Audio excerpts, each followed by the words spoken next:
Guys, welcome back to my channel. I hope कि आप सभी लोग अच्छे होंगे और अपने बेबी के साथ में एंजॉय कर रहे होंगे। जैसे कि हम लोग जानते ही हैं कि सर्दियां स्टार्ट हो चुकी हैं, हल्की हल्की ठंडी हो चुकी है। और अगर आपके बच्चे की ये पहली ठंडी है तो आपको बहुत ज़्यादा ध्यान रखने की ज़रूरत है, बहुत केयरफुल रहना है आपको बच्चे के साथ। वीडियो आपके लिए बहुत यूज़फुल होने वाला है, तो वीडियो को अभी से लाइक कर दीजिए, मेरे चैनल को सब्सक्राइब, ऐसी बहुत सारी इन्फॉर्मेटिव वीडियोज़ के लिए। तो चलिए वीडियो स्टार्ट करते हैं।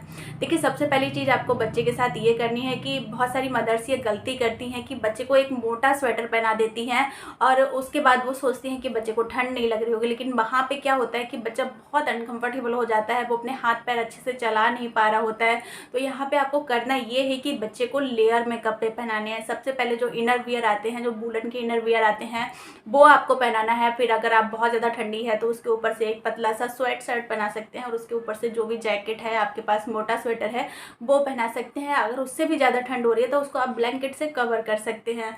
तो इस तरीके से आपको लेयरिंग में बच्चे को कपड़े पहनाने चाहिए, ना कि एक मोटा स्वेटर उसको पहनाना चाहिए। यहाँ पे माँ इस तरीके से जान सकती है कि बच्चे को ठंड लग रही है या नहीं लग रही है, या उसको कितने कपड़े पहनाने चाहिए।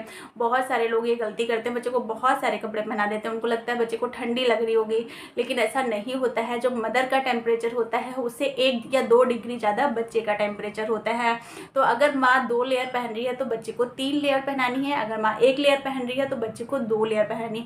अपने से 1 या 2 लेयर बच्चे को ज़्यादा पहनानी है, इससे ज़्यादा बच्चे को कपड़े आपको नहीं पहनाने हैं। दूसरी चीज़ आपको ध्यान रखनी है कि इन ठंडों में बच्चे को सिर्फ और सिर्फ गुनगुने पानी से ही नहलाना है।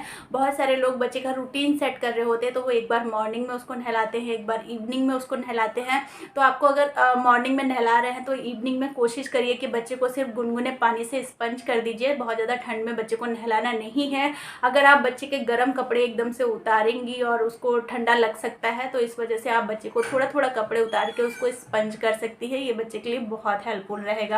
इसी के साथ आपको ध्यान रखना है कि बच्चे के कुछ अंग ऐसे होते हैं जिनसे बहुत जल्दी बच्चे को ठंड लग सकती है, जैसे कि पैर के तलवे हो गए, हाथ की हथेलियाँ हो गई, कान हो गई, सर हो गया। तो इन सारी चीज़ों को बच्चे को अच्छे से कवर करके रखना है। हथेलियों में उसको मिटन पहना सकते हैं, पैरों में उसको सॉक्स पहना सकते हैं। खासकर उसके चेस्ट को ज़रूर से कवर करके रखें, क्योंकि चेस्ट से भी बहुत जल्दी ठंड लगती है। तो इन सारी चीज़ों को आपको कवर करके रखना है। और रात को ध्यान रखना है कि बच्चे को बहुत ज़्यादा मोटे सॉक्स पहना के नहीं लिटाना है, क्योंकि बहुत सारे बच्चे जो होते हैं ना, वो चादर नहीं ओढ़ते हैं, ब्लैंकेट नहीं ओढ़ते हैं, तो उनको बहुत सारे लोग मोटे मोटे सॉक्स पहना देते हैं। तो ऐसा नहीं करना है। आपको हल्के जो लाइट कॉटन के सॉक्स होते हैं वही पहना के सुलाना है। लग रहा है तो आप उसको ब्लैंकेट ऊपर से ओढ़ा सकती हैं।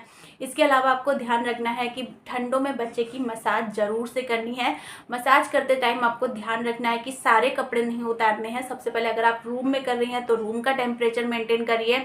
बाहर जाके कोशिश करिए कि बाहर जाके मसाज ना करें, क्योंकि बहुत सारे लोग उसको धूप में लिटा के मसाज करते हैं। तो धूप अगर बहुत तेज़ है तो आप बाहर लिटा के मसाज कर सकते हैं, वरना आप बाहर जाने के लिए अवॉइड करें, क्योंकि बच्चे को अगर आप कपड़े उतारेंगे तो उसे ठंड लगने के चांसेस हो सकते हैं। रूम में रूम टेम्परेचर को मेंटेन करें, उसके बाद बच्चे की मसाज कर सकते हैं। यहाँ पे ध्यान रखना है, मसाज करने के बाद आपको लगभग 20 मिनट के बाद बच्चे को नहलाना है। बच्चे को अगर आप नहलाने जा रहे हैं तो एक माइल्ड सोप का यूज़ कर सकती हैं। बच्चे को नहलाने के बाद अच्छे से मॉइस्चराइज़र का यूज़ करिए।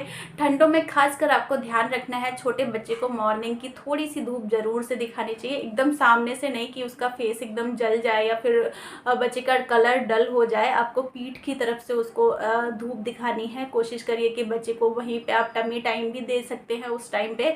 तो इस तरीके से आपको बच्चे को धूप ज़रूर दिखानी चाहिए। इसी के साथ आपको ध्यान रखना है कि क्या होता है, बच्चे छोटे होते हैं, ठंडों में ज़्यादा सो रहे होते हैं, तो यहाँ पे बच्चों का हाइड्रेशन मेंटेन नहीं हो पाता है।